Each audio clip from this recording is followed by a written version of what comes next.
Hi there, you're listening to the Steve Schramm Show, where we train Christians to become confident, passionate servants of Jesus so they can grow in their walk with God and share their faith more persuasively. Welcome to the show. Well, I'd love to wrap up this little mini-series that I decided to do on some different ideas and misunderstood things in the creation debate with a discussion on Genesis 1 through 11 and what I'm calling the textbook myth. The textbook myth. And so here is what I mean by this. A lot of times people think that the young earth creationist is handling scripture as though it were a science textbook. And maybe I should go ahead and concede up front that I think there are some creationists who do this. And I also think that there were lots of creationists in the past who did this kind of thing, okay?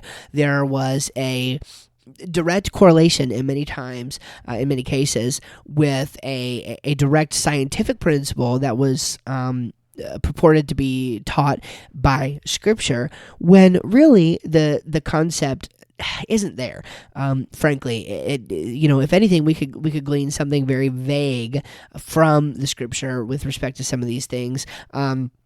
For example, it's like from Scripture, you might be able to ascertain the orderliness of nature. But that's not to say that the Bible is explaining the laws of physics. Okay, these are not the same kinds of thing.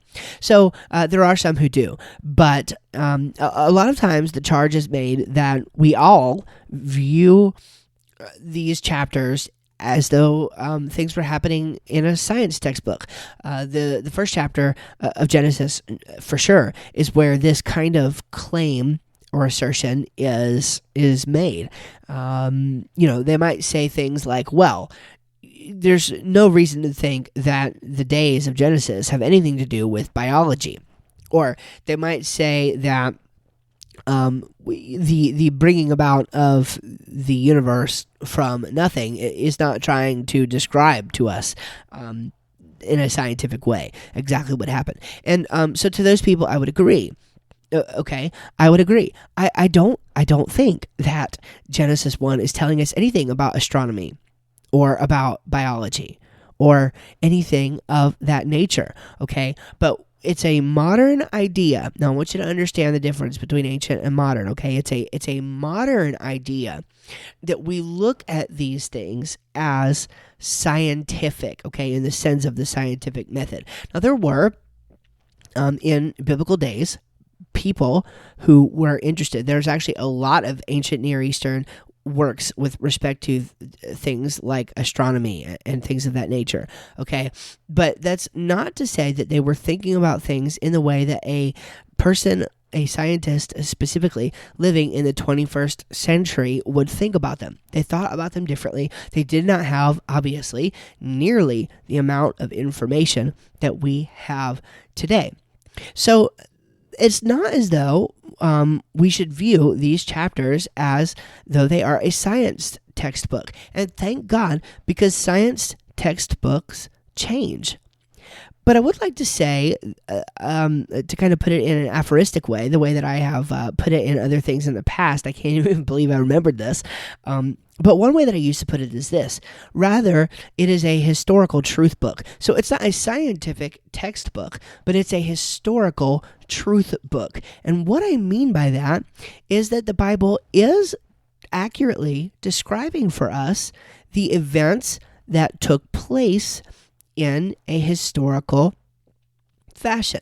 Okay, to claim that the Bible is telling us about the creation of man and female and on day number 6, for example, is not to make a claim that the Bible is teaching us biology. To say one is not to say the other. And that is what's happening in the mind of those who disagree with us here, is they think that we're trying to say that it's something about biology. No, I'm not trying to do that, to say anything about the biology there. As far as I'm concerned, that was an absolute miracle. Even God's forming, even if we make the argument that many of the things that, and I think it can be made, that many of the things following the initial creation were made by God's forming them, not by God's creating them ex nihilo. I definitely think you have things that fall in either category. But even if what we're talking about is forming, that doesn't mean that it wasn't miraculous, right? It doesn't mean that we are given some kind of scientific understanding, or that we are looking for some sort of scientific understanding of how these things happen. That is not what's in view. All we're saying is that we believe the Bible is accurately reporting the historical fact that on such and such day, these things were created. Okay, that's as far as we're trying to go with this, at least those who would fall within kind of the consensus views on creationism, okay? There are always going to be those who hold weird things, but if we're trying to interact with the best version of a view, then I think what we want to interact with is the view that maintains that these things are just a part of history. They fall into the realm of history. We're not trying to claim that they fall into the realm of science. These are two completely different kinds of things. And to be honest with you, that's the meat of what I wanted to say this week. And I think it's really interesting how closely related this is to the misconception that we discussed just last week. When you conflate concepts, when you look at two things as if they are the same, and you fail to do correct philosophy by making the distinctions between them, then you're just going to run into a mess. What you're going to end up doing is being logically fallacious, because you're going to straw man the other person's position. And that is exactly what is happening in many of these cases. If you're going to critique the young age view, fine, but deal with it fairly, deal with it accurately, and please, for the love of all that is good, deal with it logically. I would love to return the same favor to you, okay? I want to deal with your views logically and accurately. Frankly, I'm not even that interested in talking about other views. I just want to make clear for people, to the extent that I can, what it is that a young age creationist actually believes. Now, now here's the thing. If you want to criticize the young age creationist for taking these things scientifically, okay, of course, I don't think that's right, but at least be consistent and do the same thing for the old age believing people who do this. Because let me tell you something. Old age creationists take the statements in Genesis 1, on the whole, a lot more literally than young age creationists do. And I'm talking about those who fall in kind of like the Hugh Ross old earth creationism camp, okay? Progressive creationism camp. If you're a theistic evolutionist, you might take some of the things in Genesis as not speaking to these matters at all. You might take them as more allegorical. If you don't take a position on the age of the earth, that might also be true. You might take these as more allegorical and not having anything meaningful to say about actual chronology. I think that's probably wrong, but either way you go about it, though, understand that it is the old age creationist who is making these verses say things scientifically that they are not intended to say. I don't believe. That is to say that the young age creationist is could or could not be a concordist in the sense that these things conform to some sort of modern scientific idea, okay?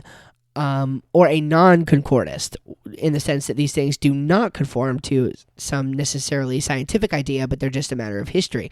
The old age creationist would pretty much be an admitted concordist on this point, and is looking for ways to actually harmonize these statements in Scripture with real events that happened in the history of the earth. So all I'm saying is, if you're going to criticize our understanding of the Bible on this point, then at least be consistent and criticize it across the board, in order to not fall into any traps of straw manning our view or being inconsistent yourself. So at least do us that favor. All right. Hey, that's all I have for you this week. So if you have any questions for us, anything that we could discuss here on the podcast, I would love to bring that out to you. Trying to get another book written this particular quarter. I don't know if I'll have it done or not. I'm working on an idea right now on a book concept for really just helping the younger generation and the next generation fall in love with the Bible. And so that's kind of the angle I'm going down right now. So if you'd be praying for that project, I would absolutely just love your prayers. I could use them. And if you're interested in subscribing to or supporting our ministry on Patreon, we do have a Patreon account set up. I don't talk about it very often, but I would love to have some support over there. It really helps with all the time spent in creating and delivering this content. Currently, I don't have any Patreon supporters over there, and I would love to have a few to help make the regular production of this content a little easier. There are things that we could do with the money as it comes in that would help to expand the growth of the show. So if you like what we're doing here, if you think that we are giving you good information, if you think that what we have would be helpful for other people to hear, then I would love for you to consider going to patreon.com, looking up Steve Schramm. I think, I'm trying to remember the actual URL. I think it's patreon.com/SW Schramm. Maybe I can look that up here.